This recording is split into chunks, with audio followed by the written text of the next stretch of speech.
ವರ್ತಮಾನದಿ ಬದುಕನ್ನು ಕಲಿಯೋಣ ಬನ್ನಿ.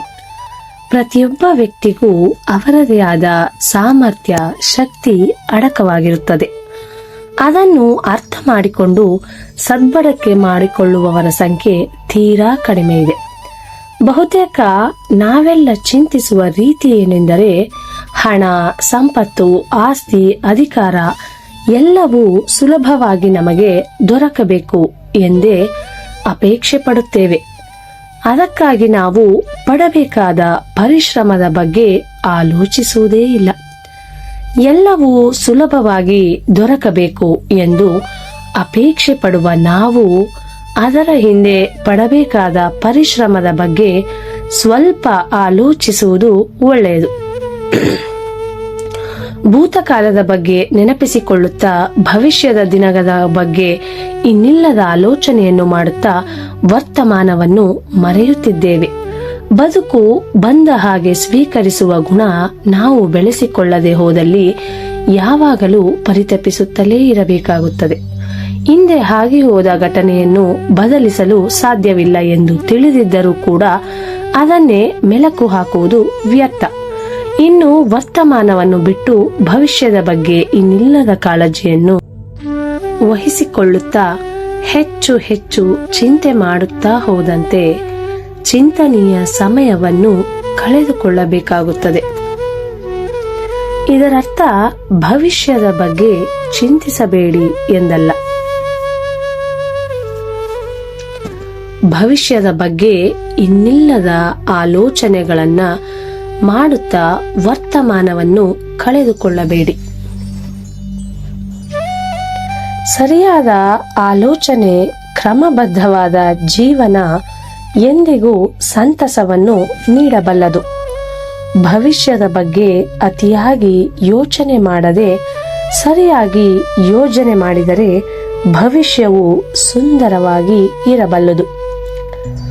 ಬದುಕು ನಶ್ವರವಾದದ್ದು ಎಂದು ತಿಳಿದಿದ್ದರೂ ಪರಿತಪಿಸುವ ನಾವು ವರ್ತಮಾನದಲ್ಲಿ ಈಗ ಏನಿರುವುದೋ ಅದರಲ್ಲಿಯೇ ಸಂತೋಷವನ್ನು ಪಡುವುದನ್ನು ಕಲಿಯಬೇಕಾಗುತ್ತದೆ.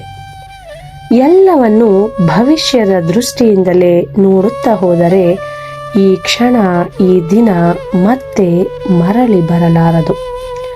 ನಾಳೆ ಎಂಬುದು ಕನಸು, ಈ ಕ್ಷಣ ಅನ್ನುವುದು ಸತ್ಯ. ಕನಸು ಕಾಣುತ್ತಾ ಸತ್ಯವನ್ನು ಮರೆಯಬಾರದು.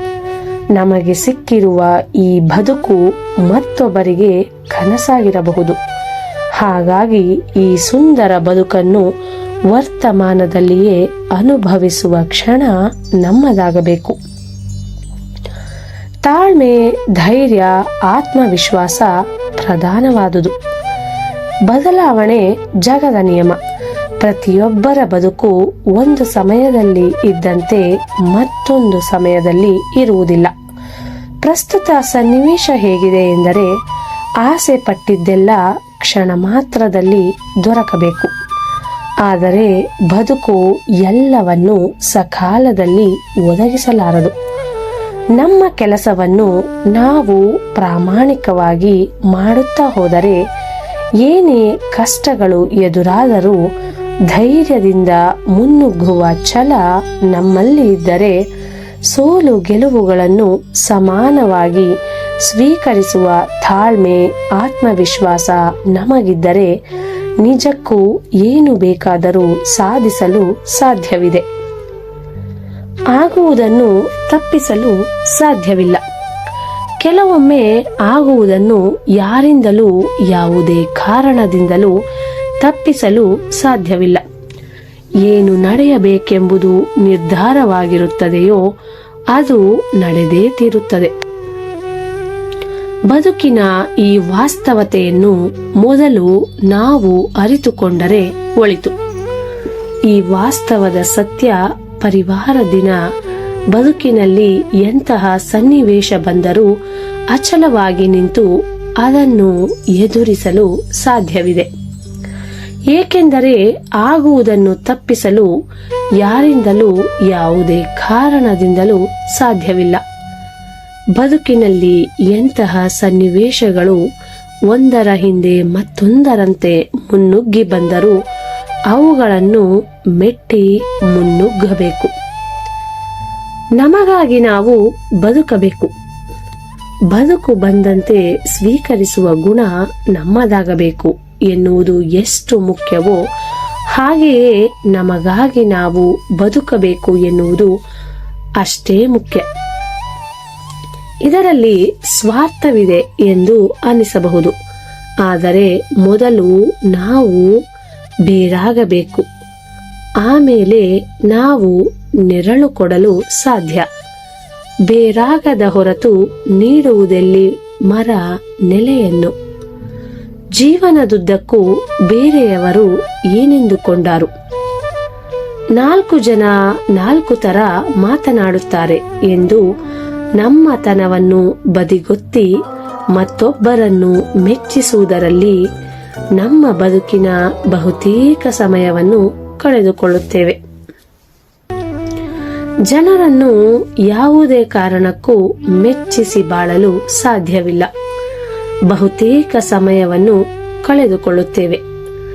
ಜನರನ್ನು ಅಥವಾ ಯಾರನ್ನು ಮೆಚ್ಚಿಸಲು ನಮ್ಮ ಬದುಕನ್ನು ವ್ಯರ್ಥವಾಗಿಡುವುದರ ಬದಲು ನಮಗಾಗಿ ನಾವು ಬದುಕುವುದನ್ನು ಕಲಿತುಕೊಂಡಾಗ ಬೇಸರ, ನೋವು, ಮತ್ಸರದ ಗುಣಗಳು ಇನ್ನಿಲ್ಲವಾಗಿ ಏನೇ ಬಂದರೂ ಅದನ್ನು ಸಮಾನವಾಗಿ ಸ್ವೀಕರಿಸುವ ಗುಣ ನಮ್ಮದಾಗುತ್ತದೆ.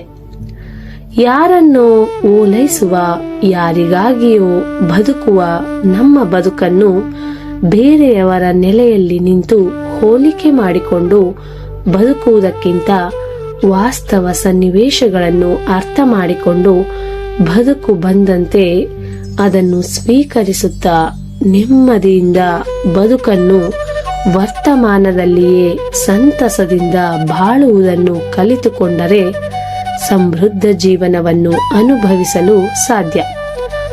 ಬಾಳು 3 ದಿನ ಬಾಳ ಜೋಪಾನ, ಬದುಕು ಬಂದಂತೆ ನಡೆಸುವುದೇ ಅದುವೇ ಸೋಪಾನ. ಕೊನೆಗೂ ನಮ್ಮ ಬದುಕನ್ನು ಸುಂದರವಾಗಿಸಿಕೊಳ್ಳುವುದಕ್ಕೆ ಬದುಕು ಬಂದಂತೆ ಸ್ವೀಕರಿಸಿ ಸಮರ್ಪಕವಾಗಿ ಬಾಳಿದರೆ ಅನುಗಾಲ ಬದುಕು ಜೀವಂತವಾಗಿರುತ್ತದೆ. ಜನರನ್ನು ಯಾವುದೇ ಕಾರಣಕ್ಕೂ ಮೆಚ್ಚಿಸಿ ಬಾಳಲು ಸಾಧ್ಯವಿಲ್ಲ. ಯಾರನ್ನು ಮೆಚ್ಚಿಸಲು ನಮ್ಮ ಬದುಕನ್ನು ವ್ಯಕ್ತವಾಗಿಡುವುದರ ಬದಲು ನಮಗಾಗಿ ನಾವು ಬದುಕನ್ನು ಕಲಿತುಕೊಂಡಾಗ ಬೇಸರ, ನೋವು, ಮತ್ಸರದ ಗುಣಗಳು ಇನ್ನಿಲ್ಲವಾಗಿ ಏನೇ ಬಂದರೂ ಅದನ್ನು ಸಮಾನವಾಗಿ ಸ್ವೀಕರಿಸುವ ಗುಣ ನಮ್ಮದಾಗುತ್ತದೆ. ಧನ್ಯವಾದಗಳು.